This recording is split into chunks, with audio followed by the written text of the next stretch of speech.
Hey guys, Sean, Less with Ever Dummies. Not a power test. Umarex Glock17 Gen5 43 caliber paintball pistol. In one of my shorts, I had begun running HPA through this pistol just to see what it could do, and what it couldn't do was keep the firing pin together. So 1100 psi is a lot of pressure to run through this, apparently. So it mangled the little return spring for the firing pin and gave it a slight bend. So prior to me doing any more videos, I had to correct this problem and remake a firing pin. This is that video. So remade firing pin. I will show you the gist of how I did it after we go through this little functionality test. Yeah, just me and my lowly 43 cal. Everybody's all on the X68 right now, and what can I say? There's some markers out there I just don't jump into, and you know, the gavel, Grimberg gavel, and the X68 are going to be probably two of those that just stand out above everything else. Every other marker that I have requires some sort of modification, at least to make it work to its full potential, and those two markers, launchers, do not. So I kind of cut my teeth on, you know, poking and prodding at these things, and if they don't need it, what's the sense? I'll probably add one, you know, some later date, but yeah, in any case, 5.5 gram, 11 millimeter steel ball bearings. It's still a little early here. Unpunctured CO2. It will puncture when I insert. This is a push to pierce magazine.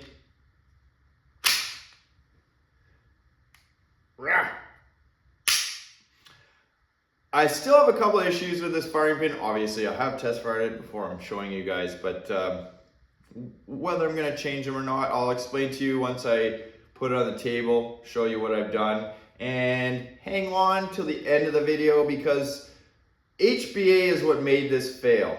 So HPA is what is going to tell me, did my modification work?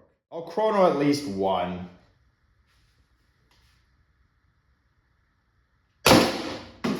Nope. 188. Let's make it 2. Sometimes the second shot's hotter. 180. Nope.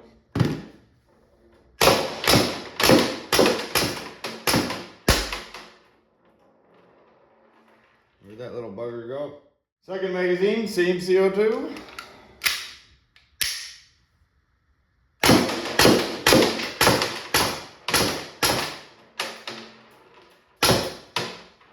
They're going everywhere this morning. Third magazine, same CO2.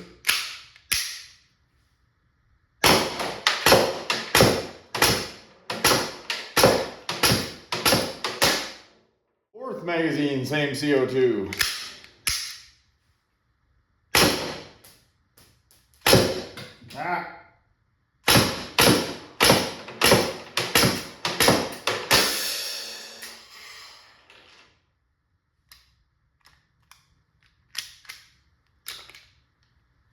That's it.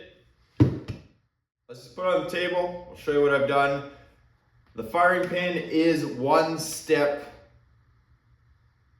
piece of the puzzle, we're gonna say, because that pin was not gonna last what I'm gonna do to this, essentially. So kind of just trial and error. I keep shooting it till something breaks, fix it, make it better, and move on. Let's see what it looks like. Alrighty then, well, let's have a look at the inside, what I did for the firing pin. I'll be clear, you can just buy a replacement firing pin. I actually had a spare one, but I know what is going to happen to that spare one once I'm done with it, so what better time than now? Move my slide here. You can see there's my heavy return or heavy blowback spring.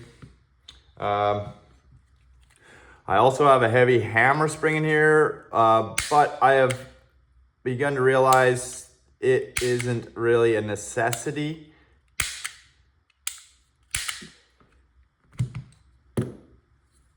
That is your firing pin, that little doodad right there. So I use a Torx, I don't know what it is, a T7 or something like that. These are Loctited in, yeah, see they're already loose. I didn't re-Loctite these, just because I know it's gonna come apart again, sooner than later.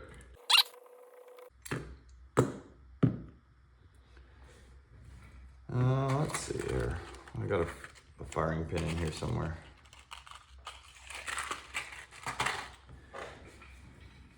This is your standard firing pin, your factory stock firing pin. You can see the striking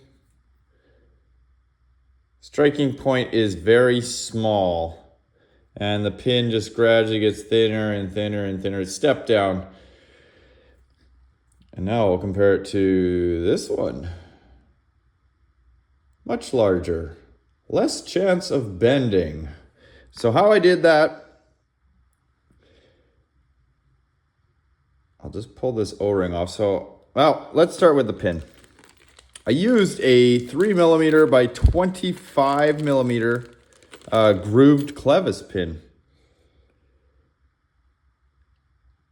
You can see right at the front here, it's got a little groove. That is designed to accept one of these little retaining clips. Problem is that retaining clip will not go through, it won't pass through this hole right there. So I had to rethink it. And there's the O-ring that retains it. So I'll pull this O-ring off.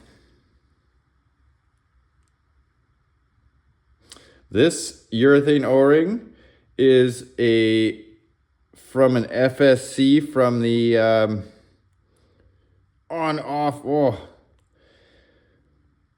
from the on-off valve on a rear air adapter. They're really tough, they're really hard, and it's doing a good job holding on there. The other thing I had to do was I used a pen spring trimmed to the appropriate length just so that groove was sticking out the front. You don't want it to recoil too much or return too much. It just puts extra stress on that little O-ring, and it's not really biting too much. It's well enough, as you saw. And the other thing I did was the Jeff McKay lathe. So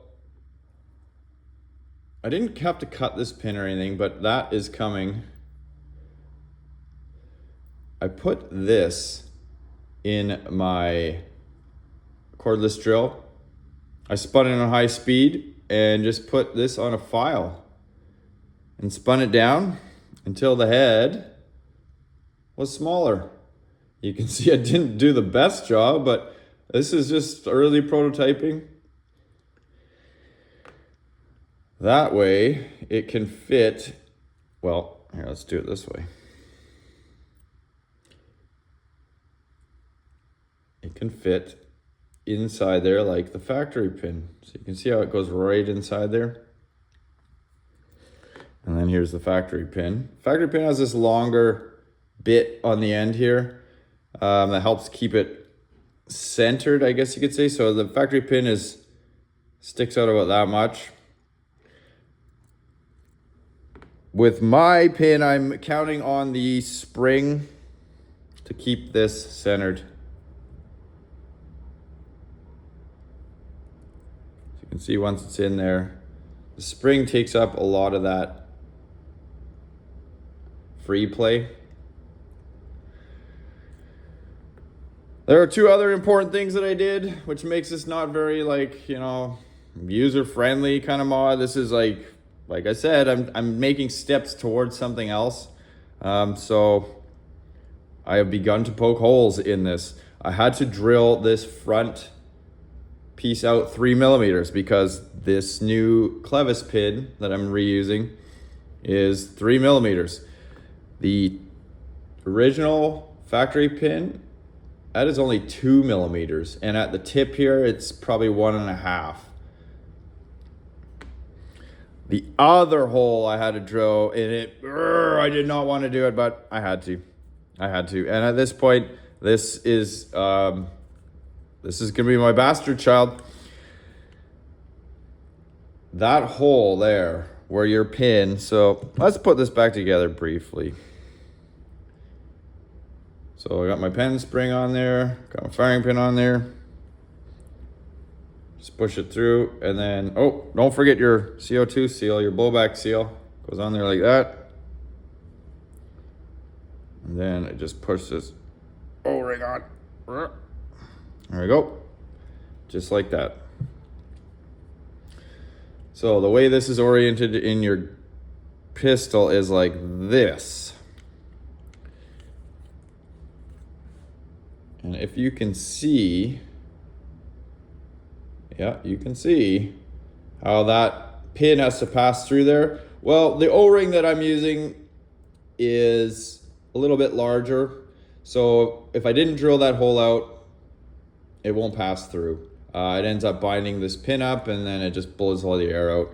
I tried a smaller O-ring, but it was just a Buna O-ring, and it didn't work. It just kept pulling it off. It's too soft. It wasn't grabbing that little groove in the pin there very well.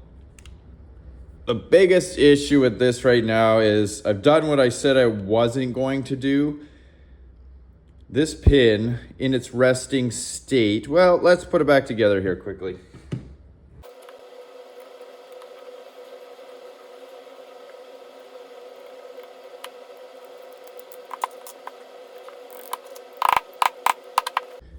This pin in its resting state, I don't know if you can pick that up. You can see it, the O-ring protruding. Well, that's the pin protruding. So that means I can't put my magazine in without racking this.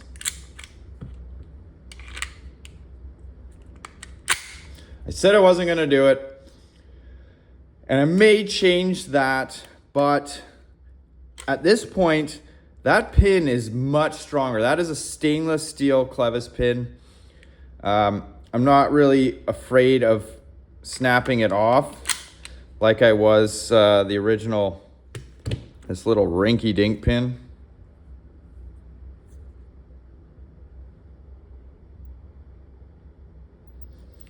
So for now, I'm just gonna leave it protruding. I'm gonna have to rack it before I fire, or at least to load a magazine. But that is about it. So I am going to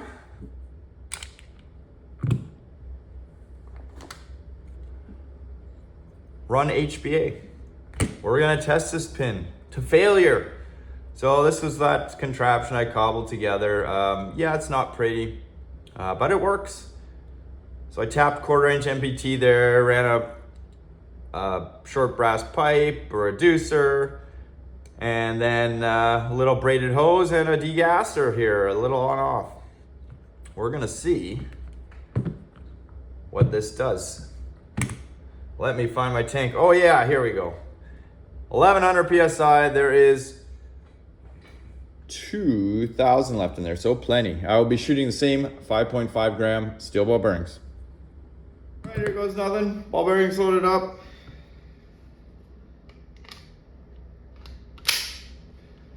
Put a little drop of lube in there.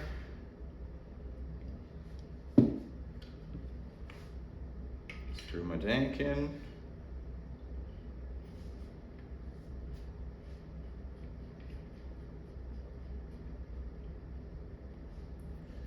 There you can see, right? It's not useful in any way, really. It's useful to me, teaches me more about the mechanics of this marker. So, wire it up.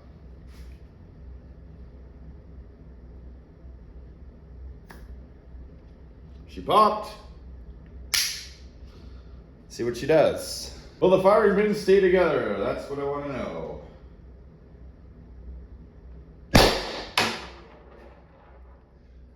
.234. Exactly the same as my failure last time, so that's good. Oh, slide lock back. What happened?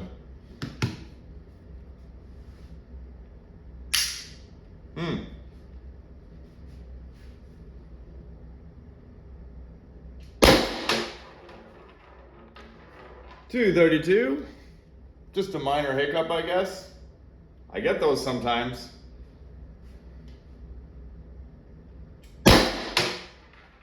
Ooh. .232. You've really got to feel this thing fire in HPA. It is a different animal.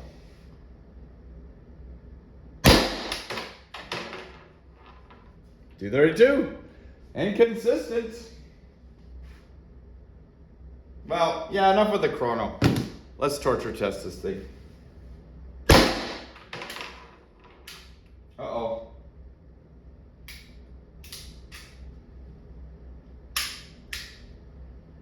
Something happened. We have a failure. I'm gonna degas it. Bet you that O-ring came off. It did. O-ring came off. So I can tell because, whoops, sorry. See how the firing pin is jammed up in the back? Well, then the brakes, but it is working on CO2. 1100 PSI, not so much. Did it break the pin though? Doesn't look like it. Oh wait, it just reset. What happened?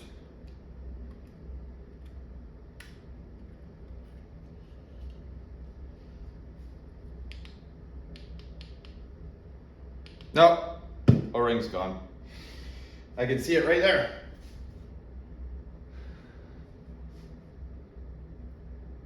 So I need to get a better retention on that if I want to turn this thing up.